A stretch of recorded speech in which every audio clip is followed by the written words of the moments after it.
Hello and welcome. Today is Tuesday, November 11th. November 11th. November 19th, sorry. Today's Tuesday, November 19th. Today's podcast is, we're going to be mostly talking about the NFL 11 week recap. A lot of things happened this game. Actually, this NFL weekend was a lot better than last weekend. So there's a lot of things to talk about. We're going to talk about Lamar Jackson. We're going to talk about Dak Prescott there for a little bit. We're going to talk about the Bengals. We're pretty much going to go over the whole week. But first, I'm going to get started with the Spurs game. Spurs game versus the Lakers. I actually went to that game. That was this past Friday. Of course, Lakers won by, I believe, 4 points or 5 points that game. And the only reason, the reason I want to talk about it, of course, I'm from San Antonio, and that's my favorite team, the Spurs. So we watch them quite a bit here.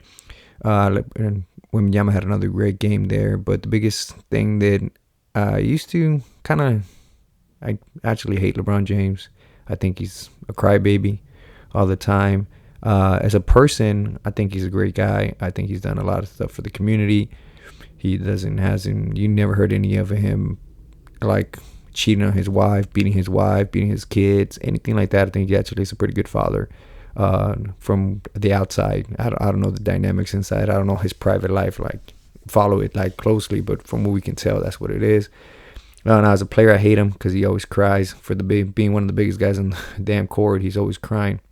An example of that was I was at the Spurs game. We're watching the game. He pretty much he has an argument of getting fouled, but not necessarily. I would call it either way. And try not to be Spurs biased here, but right after they go to a commercial break or they go to a timeout, the first thing he's doing is working the refs. He's working the refs every single timeout.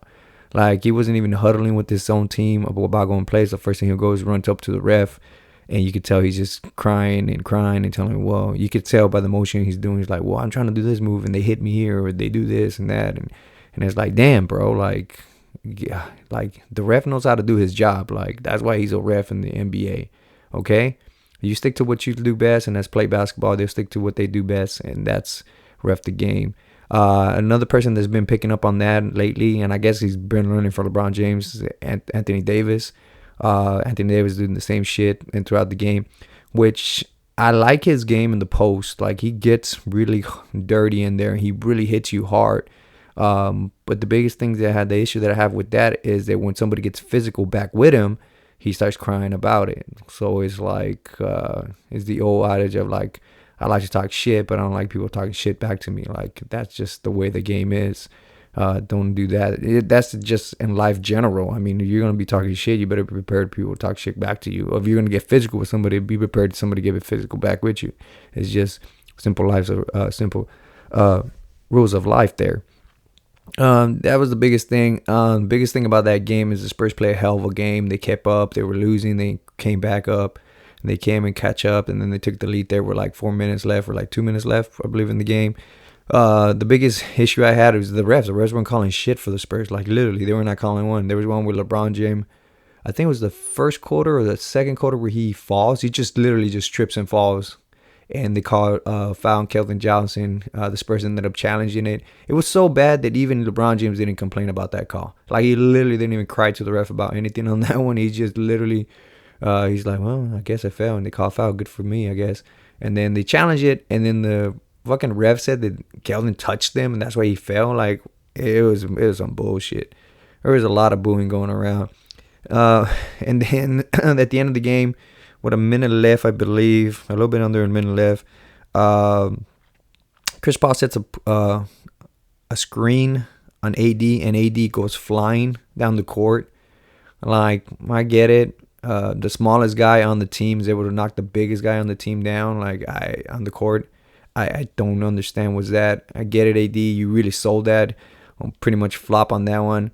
It was embarrassing, and the refs called that. I wouldn't have called that. And anybody, even if the Spurs did it, even if it was Wembanyama doing it or Shohan doing it, flopping, I still wouldn't call it. There was a lot of times when Patty Mills used to play with the Spurs, and Patty Mills would flop. I wouldn't call it. I mean, just the way I don't believe in flopping. Manu Ginobili was a big flopper, but yeah, I didn't care for it when it didn't get called because he was mostly acting on those parts. That was embarrassing. And then, of course, they ended up scoring 2 more points, and then they went up by 4, and Spurs ended up losing. But they put up a good fight. That's a really good show there. Spurs are not supposed to be competing for anything really this year.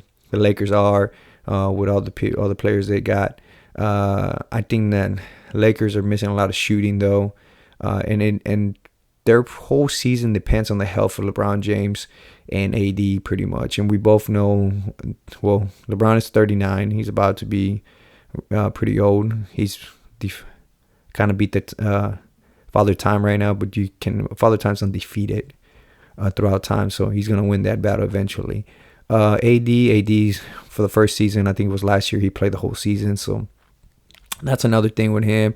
Hopefully he stays healthy. I mean, I don't wish for anybody to get hurt, but he does have a track history of doing that, so we'll see what happens with that. As far as the Spurs win, Wembanyama's looking great again. He's looking good. Keep shooting the 3. Fuck the critics when they say don't shoot 3s. You keep doing it. He's doing really good. Devin Vassell has been having he's not been having that great of games lately. I don't know if it's a little bit of rust or he's just trying to get into basketball shape, but the Spurs are bringing him along pretty well, so he should be able to do well. Wembanyama did get hurt in that game. I did see him where he got hit on the knees. So hopefully just has a bruise, and hopefully he just gets better from that. The rest of the team played very well. I got to admit, there was some hustle, and they played with feistiness, and they really want to win, and I hope they keep playing the way they are. So as far as we know right now, Spurs have 4 first-round picks this year coming up. They got their own pick. They got Atlanta's pick, which don't matter if that's unprotected. Doesn't matter where they fall. Atlanta falls. And then they have Charlotte's, which Charlotte right now, as long as they're not top 10, I believe either top 10 or in the lottery. If they're not in it, the Spurs get their first-round pick. And Chicago is actually playing very well. And I believe the Spurs also have their first-round pick as long as that one's protected. I think he's lottery protected also, just like the Charlotte. So Spurs could be looking at 4 picks. It's a good way. It's up and coming. Unlike my other sports team that I like, used to love. It's time to go with the liking. Actually, I might just desert them because they're so terrible. It's the Cowboys.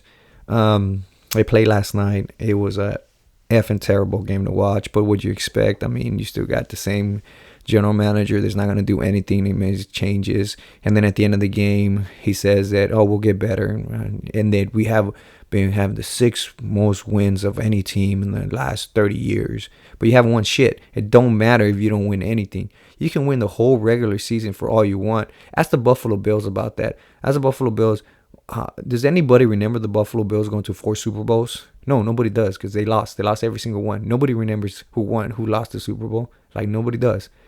So nobody's going to remember the Cowboys having the 6th most wins of all time in the last 30 years because they're not winning shit. They're not winning Super Bowls. They're not caring.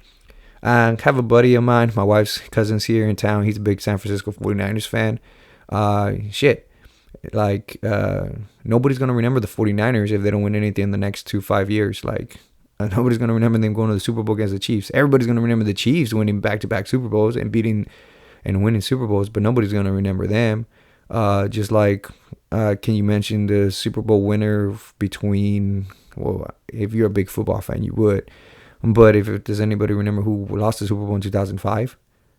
Nobody remembers that. Because nobody remembers losers. Losers are not remembered. History is written by winners. And that's the biggest issue with the Cowboys, is they're not winners. They're a bunch of losers, every single one of them. Everyone in there from the top to bottom. When your best player, your best player in that game was freaking Audrey, the kicker, who kicked a 64-yarder, who then they got a penalty there and they decided to keep going the drive and they got no points. I mean, that's embarrassing. That's super embarrassing. Of course, Audrey he misstepped there, of course. Even the great ones have a misstep or a bad game, and he slipped on that one field goal he missed, but he did draw another 64-yarder that didn't count because, like I said, the penalty. The Texans, I figured they were going to come out pissed off from the last game they lost because they lost the last week against the Lions, where the Lions came back and beat them. So they came out feisty as hell, ended up running the ball, which the Cowboys' biggest weakness is defending the run. So Joe Mixon went crazy. Joe Mixon had 3 touchdowns, over 100 yards. It was an insane game for him. CJ Stroud CJ Stroud's coming down to earth. I don't think CJ Stroud. He had no touchdowns. He had an interception there. He's really come down to earth. He's came down from playing last year. Last year he was really tremendous. Had the best rookie season ever. And this year he's just not looking that great. But you don't need to look that great. Not against the Cowboys. I honestly think a college team might be able to beat the Cowboys right now. That defense is just worthless. That offensive line, probably the worst in the NFL right now. I mean, besides the Jaguars. But you could clearly tell Zach Martin is hurt. Like, he cannot block anybody to defend his life. And then Terrence Steele, the right tackle, he's regressed really bad. Tyler Smith, this is probably the best offensive player they got on the defensive line, and probably the center. They're probably the best ones, which the center's a rookie. So that goes to say that offensive line is terrible. The defensive line is even worse, especially when Michael Parsons is not playing, but he's more like a hybrid, more than defensive line. That is just bad. Massey Smith, terrible player. Clearly does not like playing football. He even said it before when his rookie season came out. He says, I don't like playing football. I don't like football. I just like hitting people. And that's his biggest blow. He ain't hitting anybody. That's the thing. So there's that. That's my take on the Cowboys. I don't know what to do. Honestly, the way to go about them is they need to sell the team. Jerry Jones needs to sell the team. That's the only way the team gets better. But he's not going to do it. If after Jerry Jones is gone and his son takes over, it's going to be worse. I said it before though. I think the only way Jerry Jones really lets somebody coach that team is somebody he really trusts, somebody he really cares for. A lot of people are saying Deion Sanders. Now they're saying Jason Witten, because I guess Jason Witten is coaching right now high school football. Well, that's a huge jump from high school to NFL. Then the name I'm going to mention next, Tony Romo, and he's going to go from the booth to coaching. That's a crazy move too, but I think it's going to come down to those two names. Actually, those two names is probably going to come down to. It's going to come down to those. It's going to come down to Deion Sanders and Jason Witten. I don't think Tony Romo even listens to Jerry Jones and coaching, but those are going to be the two names that are looking to get higher. Now, you're hoping, as I am, that maybe he listens to them and maybe he actually makes the moves. He actually gives the GM job to Will McClay. Hopefully, he's the personnel guy. He's made really good moves. He's really gotten good players in the draft. That's the only reason Jerry Jones actually thinks he's worth the fuck, because he thinks he's the one drafting them, but he's not. And that's about it, man. Other than that, or he just gets full dementia where he has to let go of the team because he can't make any moves. But yeah, the Cowboys are gonna be the Cowboys till Jerry Jones gives up his reins, which he's not, because he's a freaking crazy narcissist maniac that don't give two shits about fans. He really doesn't. Well, I take that back. The only thing he cares about is when you fucking pay money for his team, when you buy his stuff. That's the only time he makes. When you're making money for him, that's the only time he cares about fans. Other than that, he doesn't give a shit about winning. If he cared about winning, like I said before, he would have fired the GM a long time ago, which is himself. Would have hired somebody competent there, naturally make better moves. But then you as a Cowboys fan, I'm as a Cowboys fan, we're fucking idiots for keeping watching this garbage and keep trying to cheer this team and thinking this is going to be our year. Till we actually don't go to the games, don't buy the merch, stop watching the garbage that's on TV and actually do something else more productive. Go read a fucking book for once. I don't know. Do something. Maybe he changes his mind once he starts losing money, but I doubt it. Because at the end of the day, if I learn something about this great country, it's we'll double down on our mistakes. We would double down on our mistakes just to say we're not wrong, just for that, which is insane, but that's what this team is actually insanity. So that's my take on the Cowboys loss last night. It was garbage, and I should have not drank too much because I am hungover from last night. That's the only way I could watch that team drunk. Moving on. Jake Paul versus Mike Tyson. I told you guys not to watch that shit. That shit was garbage. The only reason I watched it is because I stumbled upon it. I went to a bar and they had the fight on, so I started watching it. And just like I said, if Mike Tyson had to knock him out within the first 2 rounds or not, they were going to give it to Jake Paul, and it was complete garbage. I'm glad people got what they wanted, what they deserve, and that's what they deserve. You should not be watching a 58-year-old or 58-year-old Mike Tyson fighting somebody half his age. There's not a boxer. There's just a lunatic and just a YouTube star. I don't even know what the fuck that even means. YouTube star or I don't know. Whatever. Anyways, ridiculous fight. I've seen street bumps fight better than that crap, and it was terrible. And that's what you get. And that's what you get when you decide. I hope you guys did not pay for that to watch that, because that was complete, utter garbage. I actually hate that I watched it. I actually hate that I actually stared at the TV watching it, or when I could, because it froze a lot of times. And apparently, I thought that was the bar having an issue, but apparently that was throughout the whole place. So it was a complete failure from Netflix, from Jake Paul, from Mike Tyson. And hopefully that's the last we ever see it. Hopefully people stop buying this shit and they just let it go. Those are my thoughts on that. Other than that, we'll move on now. We'll move on to the Cowboys. Well, we already talked about the Cowboys, so that got off my chest already, so that's good. We'll move on to the NFL. NFL had some great games. I went 11-3 on the picks. My 3 losses were the Steelers, the Bengals, and who else did I pick? Oh, yeah, the Seattle Seahawks. Did not see that one. So there was a lot of surprising wins, or maybe surprising losses, depending on how you want to take it. But one of the biggest ones was, of course, the Bengals, the way they lost. I really like that team. I really like Joe Burrow. I think he's been playing out of his mind. It was enjoyable to watch. It's always enjoyable to watch them. Joe Burrow, T. Higgins, and Jamar Chase. Just the way they catch the ball. If you ever watch them catch the ball, every single time they catch it with their hands. Not their chest, not their body. And they don't they just throw the hands up and grab the ball. Like, they just snatch it. And that's always kind of cool to watch. Of all the teams that I've seen play do that, they're probably the only team that does it consistently with Jamar Chase and T. Higgins. And Joe Burrow, well, they're at the second half. He played out of his mind. The defense, for as much credit, as bad as their defense is, they actually turned it up there at the second half. And they actually didn't allow any points anymore, besides the last second touchdown, of course. But they really played their asses off. They were down 27-3. I thought the game was going to be over. I was about to turn it off, but you know what? With Joe Burrow, like I said it before, with Joe Burrow, as long as he's healthy, they have a chance. So let's see what happens. Came in there, threw a touchdown pass. Came in there again, threw another one, and then he turned it up, and then he tied the game. And then, of course, the one guy that's not a football player, the fucking kicker, decides to miss 2 fucking field goals. Not one, but 2 field goals to take the lead there against the Chargers.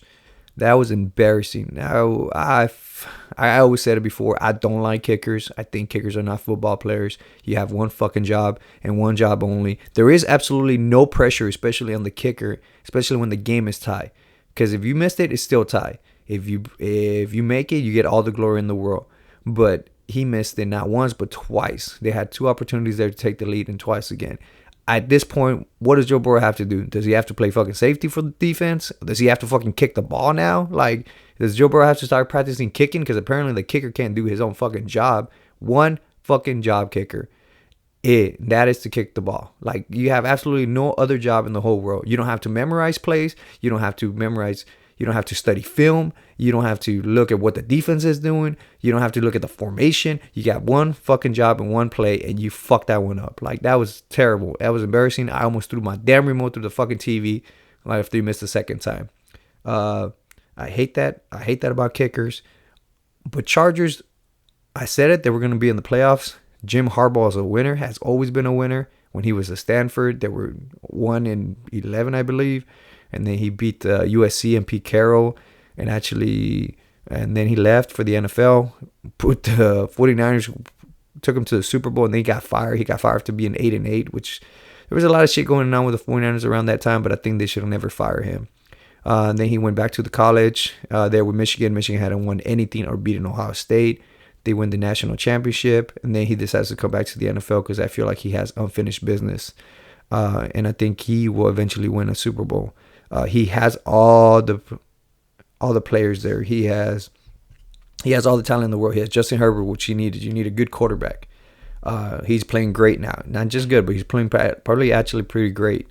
And he has a defense. The defense is talented there with Bosa, Mack, some of the linebackers. There, that defense that always stunned me that with Staley when he was there and he was a defensive coordinator. Well, he was a head coach defensive coordinator. That defense was terrible. I never understood that about them. But Jim Harbaugh plays a different kind of style of football that it's pretty much that kind of style of football works everywhere. It works in college, it works in high school, it works in the NFL. And that is hard-nosed, run the ball, play defense kind of style. And that's always been his style everywhere he's been, and he's done it. I mean, he did it with the 49ers there with Frank Gore. He did it over there with Michigan with, who was it, running back?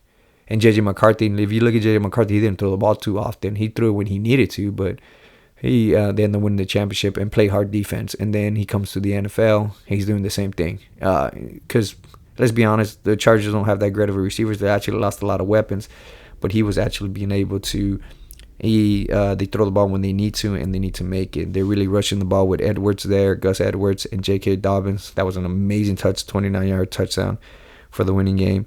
So that was pretty great. I give them credit where credit's due, and that's the Chargers. They're gonna make the playoffs, and they might actually do some damage in the playoffs because that kind of style of football works. It works at the beginning of the season. Like I said, it works at every single level of football, and it works also specifically when you're playing outside in the snow or in bad weather. That kind of style of football, it's gonna work. Unlike some other teams that are really good, like for example the Dolphins. Dolphins are really good on offense when the weather's nice. When the weather gets shitty, that's when they actually start folding. But that was those are my takes on that one. The other game, because I was switching back and forth in the games. I was watching the Packers against the Bears, and then I was changing the channel also between that game and the Steelers and Ravens. Those were your games of the week right there. Chargers,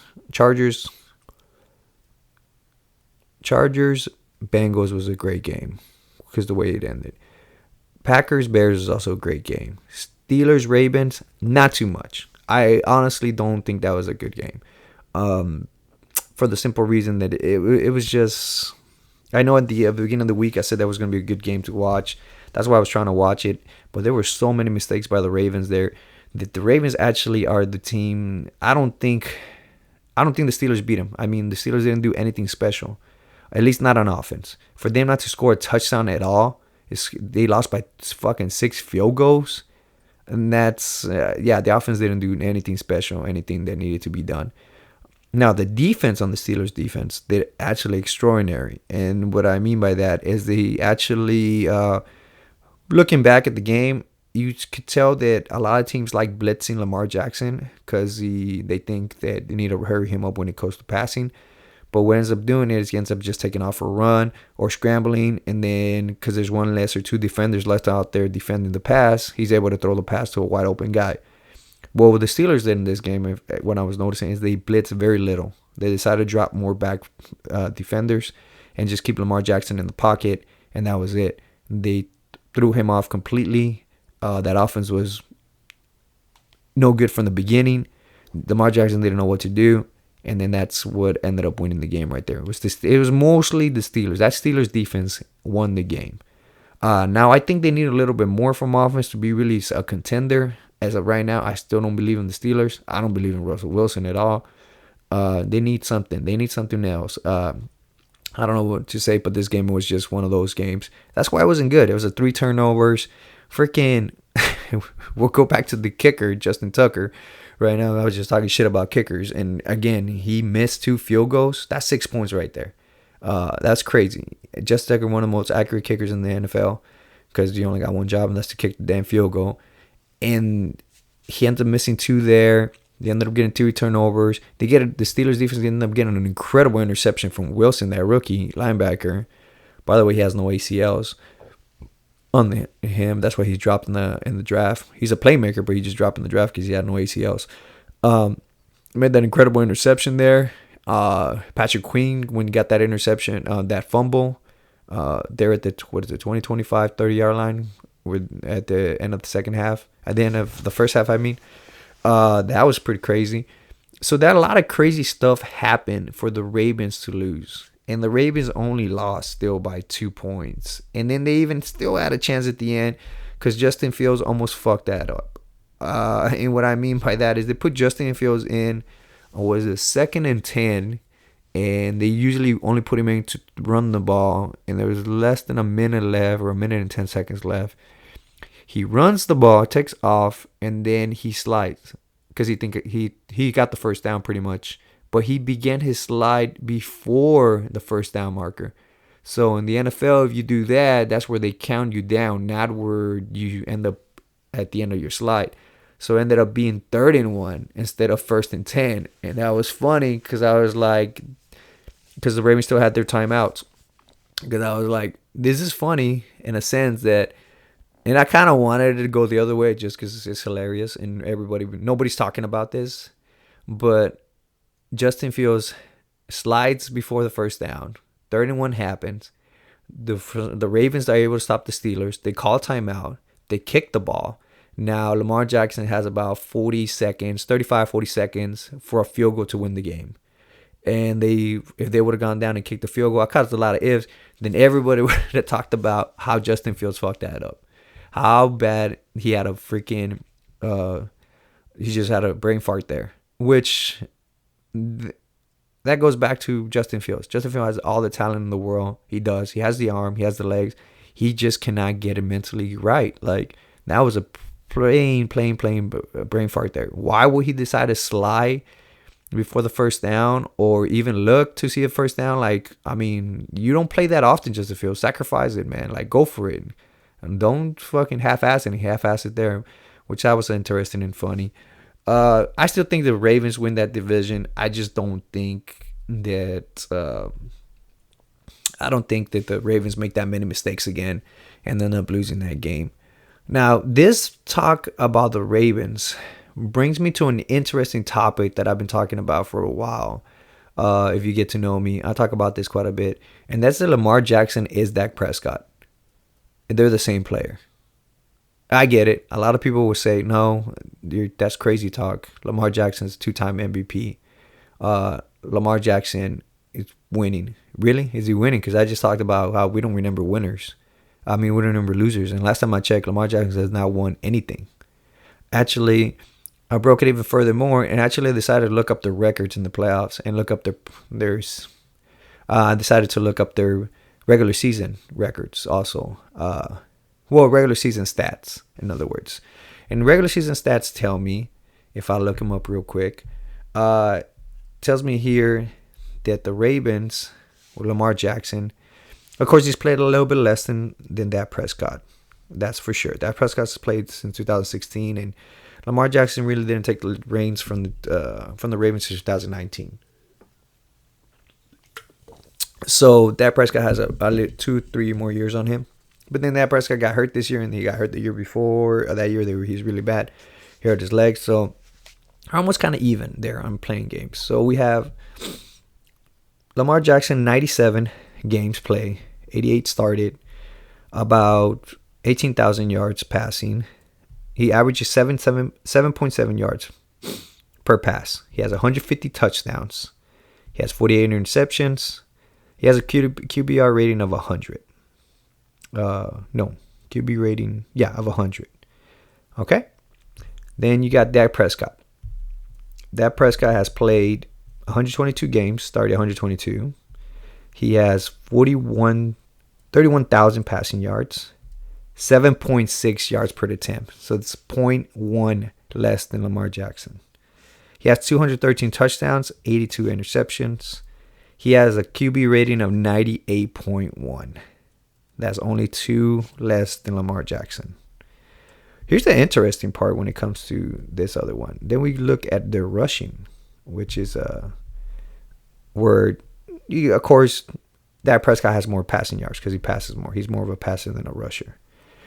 But the interesting part when I start seeing the rushing is that the rushing here, Lamar Jackson has, of course, he's going to have a lot more yards. He has 5,842. He averages 6 yards per carry. He has 31 touchdowns to 59 fumbles. Dak Prescott, on the other hand, of course, he's going to have less yardage. 1,938 yards rushing. But he averages 4.6, which is not bad compared to Lamar Jackson's 6 yards per carry. The interesting part here is he has 29 touchdowns and 60 fumbles. Lamar Jackson only has 2 more touchdowns than Dak Prescott. And he has actually 1 less fumble, 59 to 60. So that they're pretty much alike as far as regular season stats. And pretty much almost the same winning record also.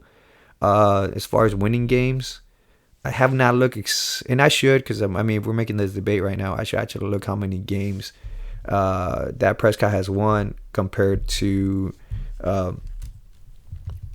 regular season wins.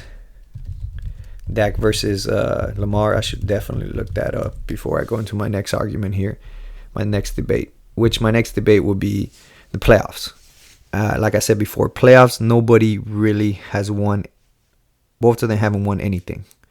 If you look at Dak Prescott's playoffs, he's played 7 games, thrown for 1,962 yards, a 91 QB rating, 91.8, and 7 games and 7 interceptions.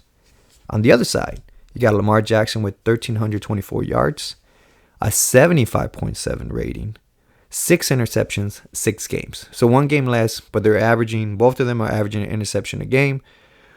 But Dak has a little bit more passing yards, of course, and Lamar has a little bit more rushing yards. But the QB rating is worse for Lamar Jackson.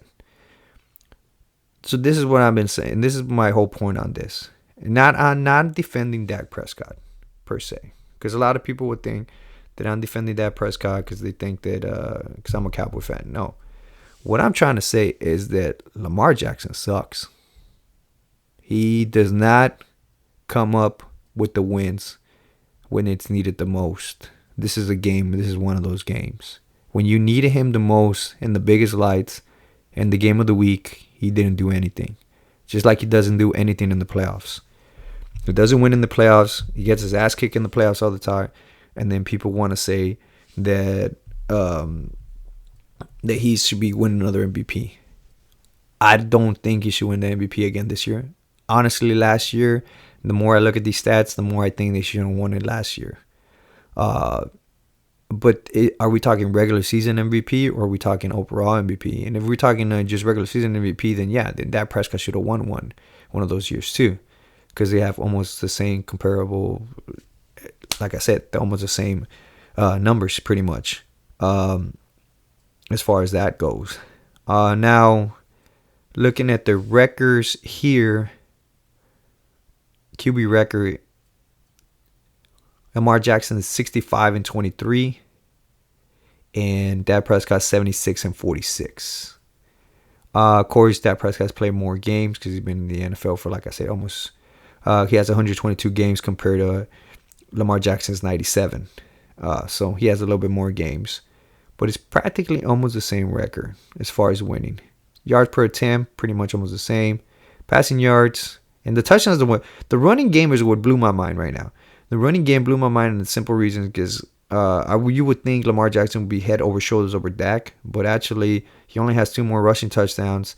And he almost has, like I said, 6 yards per carry compared to Dak's 4.6. And that's the crazy part about that. They have the same amount of Pro Bowls, 3 of them, all pro. Lamar has 1 more, 2-1. And then, of course, he has 2 MVPs. But that's my whole point on this assessment is that Dak Prescott, Lamar Jackson is Dak Prescott. And I will stick with that. And that means he's not a winner. He does not come out big. He does not win when you need him big. He's going to probably choke in the playoffs again, just like he did before.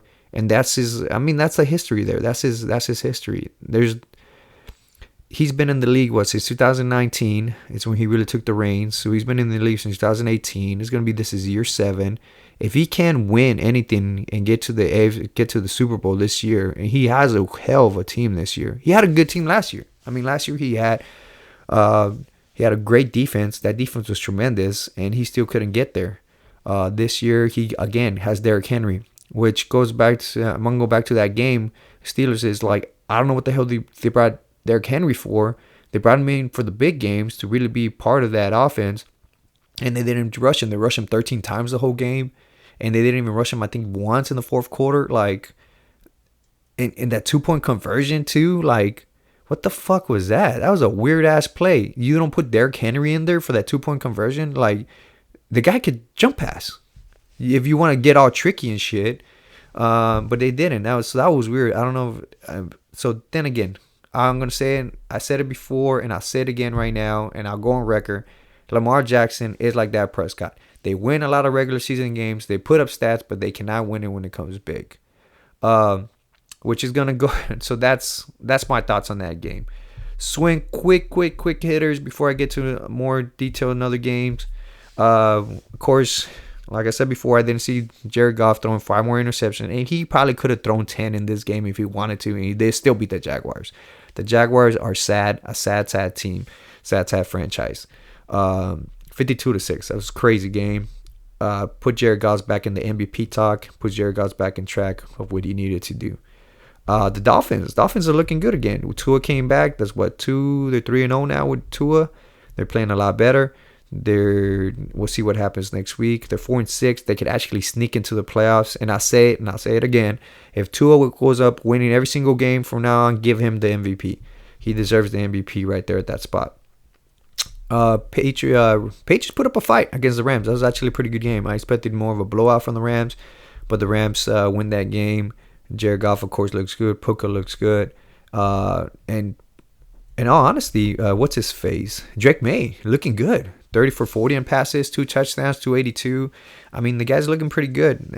He's getting better. He has absolutely nobody to catch the ball besides maybe that rookie Polk from Washington, from the Huskies. That's probably about the only good receiver he has. But he's putting up numbers, so that's a good sign for the Patriots. They're optimistic about their future there. Browns versus Saints. Saints was a blowout as expected. Besides the Cowboys, front office, that's probably another dumpster fire there in the Browns. Then Minnesota, of course, they're going to be Tennessee. I mean, what do you expect? You had Will Levis playing. Will Levis sucks. And that defense, of course, it's a crazy good defense. That's a championship defense. You kind of wish that Sam Darnold, the quarterback of the Vikings, will actually keep playing good like he played the first 5-6 weeks. But he's coming down to earth. He's coming down back to what we know. And hopefully Aaron Jones gets better, stays healthy, and they're able to put up a fight. But I think eventually they're going to get taken out by they'll probably be the third team that comes out of that division. And they'll probably end up in third place. They have an easier schedule than the Packers and the Lions, but I still think the Packers and Lions are almost head and shoulders above the Vikings. The Vikings are just a pleasant surprise as far as the way they're playing. The other games, real quick, Broncos versus Falcons. I picked the Broncos to win that one. I did not expect them to beat the shit out of them, but that's just what ends up happening when apparently Sean Payton, like I said, give credit's due. He knows how to coach, and he's coaching very well. And the more and more you look at it, Bo Nix is actually putting up a fight. And because before the last 2 weeks, you would think Jaden Daniels, the QB from the Commanders, was running away with the Offensive Rookie of the Year. But now Bo Nix it's getting up there. And if he keeps playing well and Jaden Daniels kind of comes down to earth a little bit, I could see Bo Nix actually winning that award. Good job by the Broncos. I don't think if Russell Wilson was still there, they would have been doing the same. But we'll see what happens. One thing that I would like to watch, and it's not that I don't like Kirk Cousins. He's kind of like vanilla ice cream. You like it, but you don't scream for it, kind of thing. You're not like, you don't get super excited about vanilla ice cream, kind of thing. It's there. It's probably my favorite flavor of ice cream, but I don't go out of my way to get vanilla ice cream. I probably like salted caramel more. That gets me excited. But that's who Kirk Cousins reminds me of. He's kind of like vanilla ice cream. He's just, he's there. He plays well. It looks good. And then he gets overtaken by like Bo Nix, a better quarterback right now that's playing better than him. And he's kind of like, wow, he's actually playing well. For that reason, I want to see who I believe is the second best quarterback to come out of the college in this draft, this last draft, and that's Michael Penix Jr. I want to see Michael Penix Jr. start. I think that kid can sling the ball. He hits it accurate. He's a lefty, which is kind of weird to watch, but it don't matter. I think he was the best. I think he was Caleb number 1, Michael Penix number 2, and then it was a crapshoot between Jaden Daniels and Drake May. It could be 3A and 3B, but I believe the two best quarterbacks in that league was for sure Caleb Williams and Michael Penix Jr. So I want to see Michael Penix Jr. So hopefully they keep losing, so I can see Michael Penix and see what happens there. So that was another one, and then I already talked about Bengals and Chargers. The 3 games that I have not talked about. We'll talk about it real quick. San Francisco 49ers lost to the Seattle Seahawks on the last 13 seconds there. Which was amazing to me was that Geno Smith beat him by running. I think that defense is just playing tired on the 49ers. I think they're tired. I think they've been trying to keep the boat afloat there for a while with all the injuries on offense, but they're just not happening, and I think they're going to miss the playoffs. I do not see the 49ers coming out of that.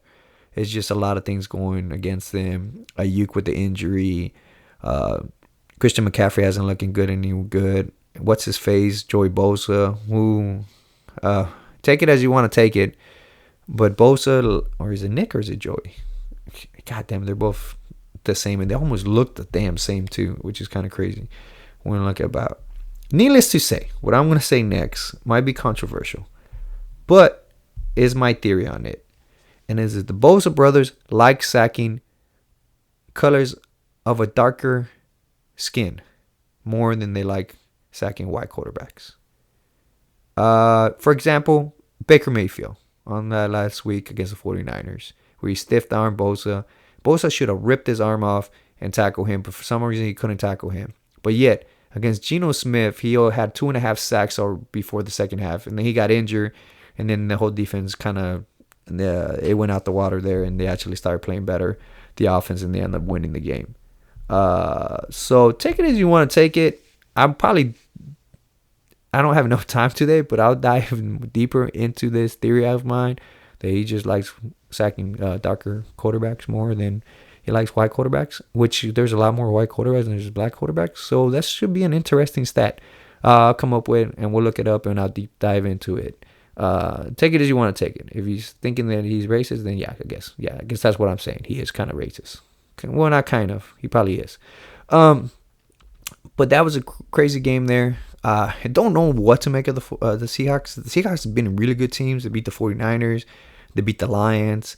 And then they lose against really crappy teams like the Cardinals. They're kind of like the Cardinals. I think they're more like the Cardinals. Seahawks and Cardinals are in the same kind of boat for me. They both have 2 quarterbacks that when they want to play, they play very well. But it all depends on them. If they have a crappy... It's not like... they're not a complete team. It's not like the Lions where if Jared Goff sucks, they could actually play well enough to win the game even if he sucks. They're not a complete team to me. They depend a lot on their quarterback, how well they play. But this was a good game. Seattle won, and I think because of this, 49ers are out. They're going to be out of the playoffs this year, which is going to be interesting because I hear a lot of 49er fans want to get rid of Kyle Shanahan. So that's interesting. Fire him. I would love them to fire him. Some odd reason in my dreamland, Jerry Jones decides to give up the reins of the Cowboys, hires a real GM. A real GM hires Kyle Shanahan as offensive coordinator with the head coach of Bill Belichick. Bam. Instant winner right away. But that's another day, another time. So, congratulations to the Seahawks. We'll see how that goes.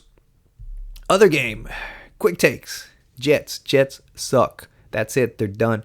Gonzo, this is the game they should have won, but they ended up losing. It was at your home against a effing rookie quarterback. Not rookie. Well, he's technically a rookie because he hasn't played that much last year. But against Anthony Richardson, who actually took himself out of the game because he was so tired about 3 weeks ago.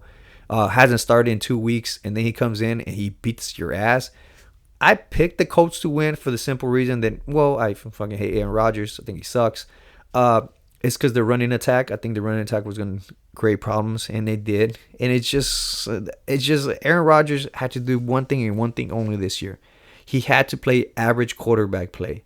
He didn't have to play extraordinary quarterback. He didn't have to play Aaron Rodgers MVP. Like, he only had to play, and he can't. He can't even play regular quarterback, not even average Aaron Rodgers. He's been playing awful. You couldn't even get a first down. It took you like 6 possessions to get a damn first down. Of course, yes, Breece Hall has regressed quite a bit, the running back there, but you still have playmakers. You still have good players. But it goes to show you again that offensive line is what matters the most in the NFL. It's all built in the trenches between the offensive line and defensive line. If you build those two, those teams will be really good. Your team will be pretty decent because you'll be able to protect the quarterback. Aaron Rodgers is just looking bad, and it gets worse and worse. And I'm here for it, and I'm loving it. And apparently they fired their GM this morning. So now, like I said before, you got Aaron Rodgers, the head coach, Aaron Rodgers, the offensive coordinator, Aaron Rodgers, the GM. Feel bad for Devontae Adams, but I don't at all because clearly he didn't want to play with the Raiders, which, you know what? It got worse. You suck. And I hope the New York media eats Aaron Rodgers alive. But of course he's going to cry. He's going to say, oh, the media's against me. Oh, look at me. Blah, blah, blah. And go fucking in a rock or something in a dark place. And then he's going to come out later on saying that he's ready to play again. Well, hopefully the Jets get rid of him and they don't end up taking him or re-signing him. So that's that game. So that was enjoyable to watch. The other game that I said I was watching, besides the Ravens and Steelers, I was back and forth. Actually, I was watching the Packers and Bears. I wanted to see how good the Green Bay Packers were. And it was disappointing. If you're a Packers fan, that was a pretty disappointing win. My take on that one is the Bears got cheated. The Bears got cheated in that game. Plain and simple. You say, why? Because that field goal should have been a penalty. Penalty from the beginning. It's incredible to me that there's been a big emphasis lately in the last 5 years, if you look at that you cannot hit the long snapper. The long snapper is you cannot line over him. That's a penalty. And you can definitely not hit him. That's definitely a penalty of 15 yards. Of course, I'm not going to let the head coach of the Bears get away with the shit he did either. He fucked that game up too. But I decided to run the ball down and decided, 46 yards. It was like 47 almost. 47, 48 yards. I think I'm happy with that. My kicker should be able to hit that. Like, no, get it closer. Run another play. It was funny because I was watching the morning show and they were breaking down the stats because of course he's all like, well, maybe he fumbles. Like, you're that scared that your running back's going to fumble? You're that scared to lose the game? You play to win the game. Plain and simple. And when you don't play to win the game, now you're playing to lose the game. And you lost the game because of that. You're scared of your running back fumbles. But yet they broke down the stats. And Santos, your kicker, has not missed one damn field goal from 40 yards and under. Perfect. Between over 40 yards, he's missed a few field goals, which he was only like 72%. Okay? And then the fumble that you're fucking crying about, there might be a fumble, that my running back might fumble it. Running backs this year have fumbled less than 1% on all carries and lost the fumble. Less than 1%. So which percentage is higher, you say? Simple math. The one that's 100%, which means Santos is 100% from 40 yards and under. Why didn't you run the ball again? Run 2 more damn plays. Get 5 yards. Get closer to the field goal. If you decide, and I don't blame you, if that's what you decide, you say, I'm going to try to win by a fucking field goal, then at least get closer to the field goal and give the fucking kicker a chance. I know he has one job, and he did. He did his job. He kicked it. It's not his fault that the refs are fucking blind and can't see that there was a damn penalty there at the beginning. You cannot line over the long snapper, and you definitely cannot hit him. That happened twice. In that play, they lined up over him, they hit him, and they blocked it. That should never have counted. Should have been a 15-yard penalty, and the Bears should have kicked the game winner again. That was fucking embarrassing by the league. Nobody caught on to it till probably the next day or 2 days. I saw it right away because right away, when I first saw it, like, I can't believe it got blocked, because it was like a Chiefs kind of game like last week, where they came from the left side of the offensive line. But no, this was strictly down the middle, hit the damn long snapper, and I was like, I'm pretty positive that's a penalty, because I seen a lot of teams get called for that penalty for just lining up over the center, and that was stupid. Uh, in a in a way, it's a good thing that they lost. Caleb Williams played very well this game. He really came out. If anything, I would even say Caleb Williams outplayed Jordan Love in this game. He was quicker. He was confident. He ran for the ball. He threw the ball quite a bit. 23 out of 31 passes, 231. He scrambled. He threw that beautiful 16-yarder to Roma Dunze on that, was it 4th and down, when they needed the plays. So that was very nice of him. He played very well there. And that's the reason I watched this game. I want to see how good the Packers were going to be, if they're contenders in the NFC. But the more I watch them, the more I don't think they're contenders. I think that defense eventually is going to crumble on them. I don't think that defense is that good, like stats will show. And Jordan Love has not been playing well. He's thrown He's now 11 interceptions now in the season, which was as many as he threw last year. But he's played less this year, a lot less, because he's missed missed 3 games already. I say 2 or 3 games, and we're halfway through the season, a little bit over halfway through the season. He's thrown 11, so he's regressing clearly. But they still have really good foundation team. If the defense keeps playing the way they play, if their running game keeps running the ball the way they're running the ball, their offensive line is pretty decent. This team could be contenders against the Lions. But as of right now, after this game, that was very disappointing. What was nice for, like I say, Caleb Williams, he ended up playing a lot better. He did a lot better things. But at the same time, they lose the game, so maybe they might even get a better draft pick. So maybe they built a little bit more in the offensive line there.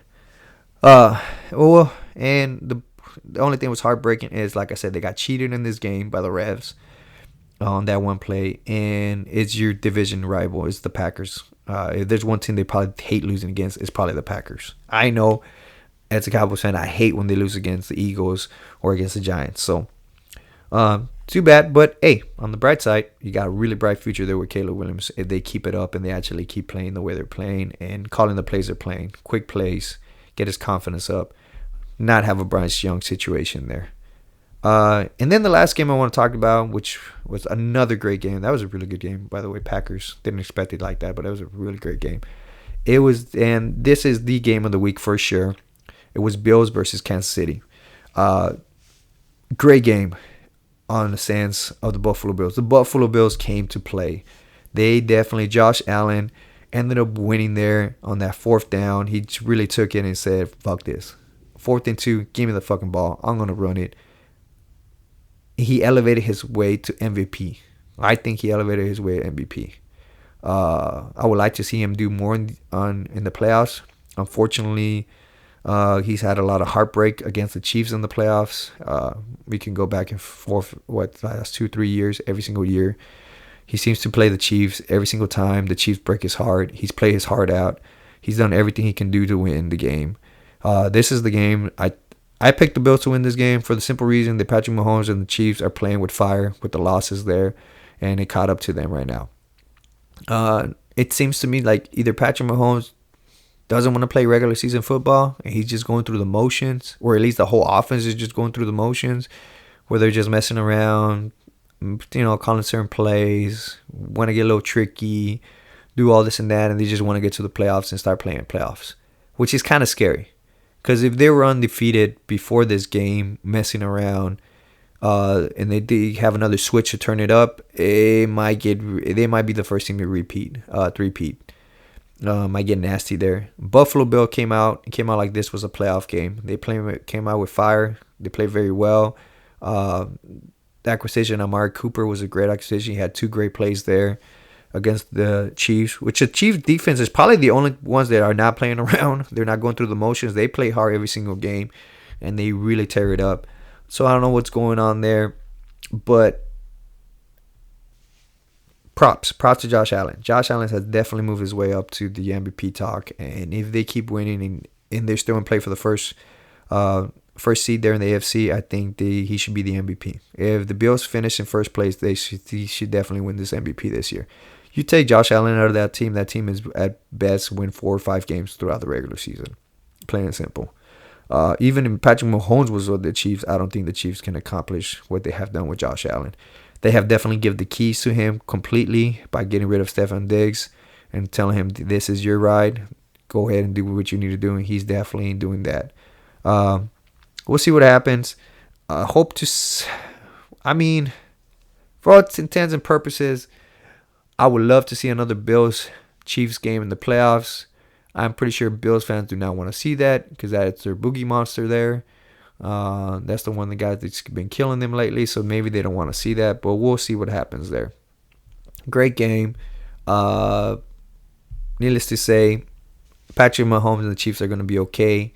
If I believe what I think is correct, my theory on them just hanging out, just going through the motions, this is going to be a really scary team to play in the playoffs. Hopefully not. Hopefully, I don't think Andy Reid and company does that kind of crap. But again, I don't know. Maybe it is. Maybe they don't want to show all their cards. Maybe they don't want to show all their plays. So when it comes to playoffs time, they really bring out the big guns and everything. And that's about it. This week coming up, Friday, I believe I'm probably going to work Friday overtime, so I might not have time to do the show, but I will end up doing another show where I usually do the picks. We're going to talk a little bit more Spurs. As always, we'll talk Spurs here on this. If you don't like it, I don't care. But we'll do that. Also, I'm probably going to get some social media running on this podcast to get more people to listen to it. Again, I do this as a hobby. I don't do this as my work. If it was my work, I'd be really poor and broke right now because I have about maybe 10 listeners. Sad. But we'll try to get this podcast going on Friday. If not Friday, Saturday for sure in the morning after I get off of work. You guys have a great weekend. Enjoy the weather. Weather's getting better down here. Goodbye.